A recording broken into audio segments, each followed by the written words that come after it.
आज हम लोग देखने वाले हैं फार्माकोलॉजी के 5th सेमेस्टर का प्रैक्टिकल, जिसका एम है introduction to in vitro pharmacology and physiological salt solutions. ठीक है, तो सबसे पहले अपन देखते हैं कितने टाइप्स का एक्सपेरिमेंटेशंस हो सकते हैं। ठीक है, फॉर ए एनिमल। ठीक है, एनिमल टेस्टिंग के लिए बहुत सारे एक्सपेरिमेंट रहते हैं डिफरेंट टाइप्स के।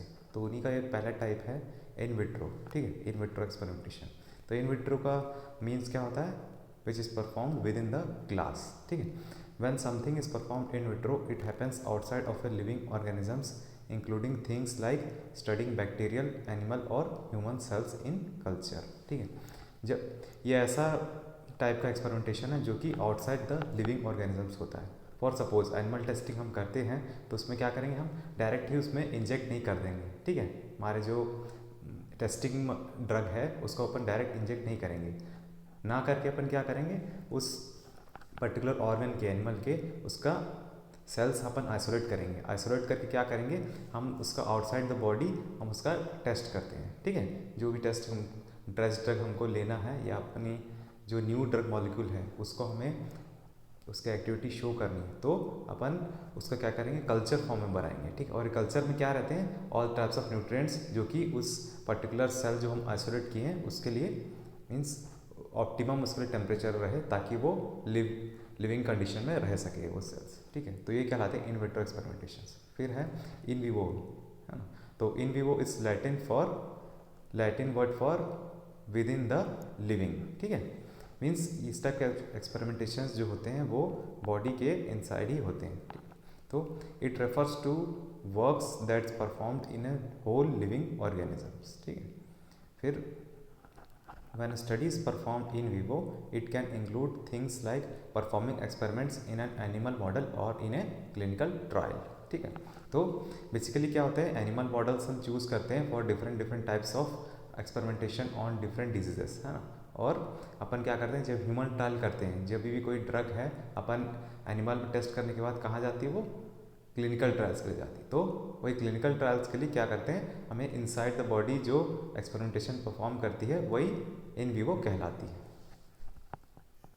फिर इन सिटू एक्सपेरिमेंटेशंस। तो इन सिटू मेथड्स क्या होते हैं, it can be use to observe things in their natural context yet outside of a living organisms. ठीक है, इसमें क्या होता है, हम ऑर्गन तो उस एनिमल का लेते हैं बट उसको क्या करेंगे, आउटसाइड मतलब अपन आइसोलेट कर लेंगे उस पर्टिकुलर ऑर्गन को, और उसमें क्या करेंगे, उस पर्टिकुलर ऑर्गन को जिंदा रखने के लिए क्या करेंगे, अपन नेचुरल अपना ऑप्टिमम कंडीशंस प्रोवाइड करेंगे, उसका न्यूट्रिशन प्रोवाइड करेंगे, है ना, और उसका पीएच मेंटेन करेंगे एक्सेट्रा।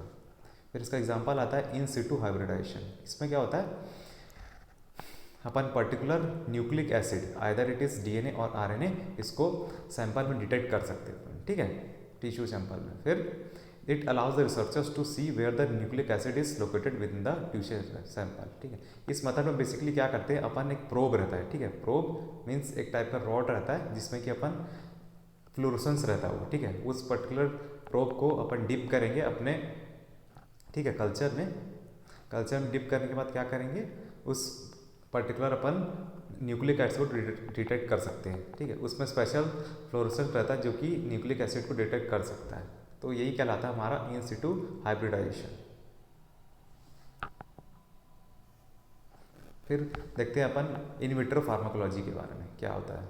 ठीक है, to easily understand that what in vitro pharmacology is we can look at the meaning of the two terms. ठीक है, तो इन विट्रो मीन्स क्या होता है, स्टडीज और experiments conducted on micro organisms and cells outside of their normal biological environment. ठीक है, outside अपन isolate कर लेते हैं उस पर्टिकुलर सेल को और उसमें ऐसा इन्वायरमेंट प्रोवाइड करते हैं जिसके वो इसमें लिविंग कंडीशन में रह सके, है ना। तो pharmacology is the study of effects of drug and pharmaceuticals on living organisms. Putting the two together we can see that in vitro pharmacology means the research of the biological effects of drugs and pharmaceuticals conducted outside of the living organisms। फिर अपन इसका scope देखते हैं इन vitro pharmacology का। ठीक है, it has a varied scope, है ना। तो पहला स्कोप है हमारा ड्रग डिस्कवरी, दूसरा है प्री क्लिनिकल स्टडीज़, थर्ड है एनिमल टेस्टिंग, ठीक है। तो ड्रग डिस्कवरी जैसे कि अपन जानते हैं बहुत टीडियस प्रोसेस होता है, it takes around 10 to 15 years, ठीक है। तो हमें ऐसा मॉलिक्यूल आइडेंटिफाई करना है जो कि पर्टिकुलर इफेक्टिव तो हो बट उसमें टॉक्सिसिटी एंड अदर जो प्रॉपर्टीज़ रहती है ड्रग की, जैसे उसकी फार्माकोकाइनेटिक्स, फार्माकोडायनामिक्स, ये सब इस पर एम्बेडेड रहे, ठीक है, और पर्टिकुलर डिजीज़ के लिए, है ना। और जो अपन टारगेट करेंगे उस पर्टिकुलर ड्रग को, वहाँ मतलब बाइंड हो और अपना एक्शन शो करे। तो ड्रग डिस्कवरी में क्या होता है, सबसे पहले अपन मॉलिक्यूल आइडेंटिफाई करते हैं, ठीक है। मॉलिक्यूल आइडेंटिफाई करने के बाद क्या करते हैं, एक प्रोसेस आता है हमारा लीड आइडेंटिफिकेशन, ठीक है। वही जो मॉलिक्यूल अपन सेलेक्ट करते हैं, आइडेंटिफाई करते हैं, उसी को मतलब मीन्स जो फर्दर उसका प्रोसेस होता है ड्रग डेवलपमेंट प्रोसेस का, उसी के बाद एक प्रोसेस आता है हमारा लीड आइडेंटिफिकेशन। लीड आइडेंटिफिकेशन में क्या होता है, हम पर्टिकुलर उस मॉलिक्यूल जो है हमें पता चला है उसकी इफेक्टिवनेस, सब इफेक्टिवनेस, उसकी टॉक्सिसिटी एक्सेट्रा अपने को पता चल जाती है ना। तो उसके बाद फिर आता है प्रोसेस लीड आइडेंटिफिकेशन के बाद लीड ऑप्टिमाइजेशन, ठीक है। ये प्रोसेस है जब हमारा इन विट्रो फार्माकोलॉजी है वो वर्क करता है, ठीक है। कैसे, to help to find out क्या उसकी इफेक्टिवनेस, ठीक है, ड्रग की इफेक्टिवनेस और वो सेलेक्टिव कितना है पर्टिकुलर टारगेट में, है ना। तो यहाँ बहुत इंपॉर्टेंट रोल प्ले करता है in vitro pharmacology by performing several types of in vitro assays, है ना। सेल कल्चर जो बैक्टीरियल सेल कल्चर करते हैं उसमें ही means different type of experimentation assays होते हैं, जिसको अपन करके क्या करेंगे फर्दर, जब प्री क्लिनिकल स्टडीज़ होगी लीड ऑप्टिमाइजेशन के बाद, जो लास्ट स्टेप होता है ना। लास्ट स्टेप के बाद क्या होता है, फिर फर्दर अपना प्री क्लिनिकल ट्रायल्स के लिए वो ड्रग्स अपन जो आइडेंटिफाई करते हैं वो चले जाता है। तो प्री क्लिनिकल स्टडीज से पहले अपन क्या करेंगे, इसकी इफेक्टिवनेस पता चल जाती है अपने को, ठीक है, by the help of in vitro pharmacology, है ना। फिर सेकेंड है अपना प्री क्लिनिकल स्टडीज़ में क्या हेल्प करता है, ठीक है। तो normally now days in modern era we have identified the molecular structures and molecular structures आप आइडेंटिफाई कर सकते हैं इससे डीप, है ना, by the help of various new techniques, और अपन उसकी इफेक्टिवनेस तो जान लेते हैं। पर प्री क्लिनिकल स्टडीज़ में क्या होता है, हमें जो क्लिनिकल ट्रायल्स होनी है उसके बाद प्री क्लिनिकल स्टडीज़ के, है ना, जो क्लिनिकल ट्रायल्स होती है उससे पहले हमें उसकी सेफ्टी, टॉक्सिसिटी, ये सब पता करनी ज़रूरी है ना। और क्या साथ में क्या होता है, इसमें हमें डोज आइडेंटिफिकेशन भी करना रहता है। तो हमें इन विट्रो फार्माकोलॉजी जो है यहाँ भी रोल प्ले करती है ना। By the help of various experimentations we can say that in pre clinical studies we can in future we can stop using the animal experimentations, ठीक है। तो different types of in vitro experimentations होते हैं for studies of disease like cancer, it is being widely used, है ना। जिससे कि क्या हो जाएगा, हमारा जो एनिमल एक्सपेरिमेंटेशंस है वो कम हो सकते हैं, ठीक है। फिर थर्ड है एनिमल टेस्टिंग। तो in vitro pharmacology versus in animal testing अपन देखा जाए तो क्या हो जाएगा, इसमें भी जैसे कि मैं आपको बता रहा था, we can reduce the animal testing, ठीक है, by the help of various assays performed via in vitro cell culture, जिससे कि क्या हो जाएगा, एनिमल को हार्म नहीं पहुंचेगा, है ना। तो ये 3 टाइप के स्कोप्स हैं जिससे कि हम कह सकते हैं कि इन विट्रो जो टेक्निक्स है वो हमारी कारगर है further in future for experimentations, ठीक है, and to find out drugs effectiveness, its toxicity etcetera. फिर अपन देखते हैं फिजियोलॉजिकल सॉल्ट सॉल्यूशन के बारे में, ठीक है। तो ये क्या होते हैं, it is also called as PSS और Ringer solution. It consists of a solution of salt or salts that is essentially isotonic with tissue fluids और blood। हमारे जो टिश्यू फ्लूइड्स और ब्लड से की जो pH है और जो फिजियोलॉजिकल सॉल्ट सॉल्यूशन में pH है वो सेम रहता है, इस टाइप का इसको बनाया जाता है। For example an approximately 0.9% solution of sodium chloride is isotonic with our tissue fluids और blood. It is also called as normal saline or brine or saline solution or normal solution or physiological salt solution। फिर Introduction to physiological salt solution. It is artificially prepared solution used to maintain tissues in viable state. जो हम tissues oscillate करते हैं या organ oscillate करते हैं उसको particular जो न्यूट्रिएंट्स चाहिए रहते हैं, ठीक है, जो आयनिक बैलेंस जो चाहिए रहता है ना, उसको ऑप्टिमम टेम्परेचर और कंडीशन प्रोवाइड करने के लिए क्या करते हैं, PSS का यूज़ करते हैं. It can also be use to keep isolated tissues alive under experimental condition. जब भी अपन एक्सपेरिमेंट परफॉर्म करते हैं, है ना, आउटसाइड एक्सपेरिमेंट्स, है ना, तो क्या हो जाता है, जब हम आइसोलेट करते हैं कोई पर्टिकुलर ऑर्गन तो उसको अलाइव रखने के लिए क्या करेंगे, फिजियोलॉजिकल सॉल्ट सॉल्यूशन में उसको रखते हैं. It is also very important to maintain tissue outside the animal body and fulfils their internal environment of ions and nutrition. क्या करेगा, ये यूनिवर्सल एनवायरनमेंट प्रोवाइड करेगा जिसमें कि उसे आयंस की कमी ना हो और न्यूट्रिशन मिलता रहे.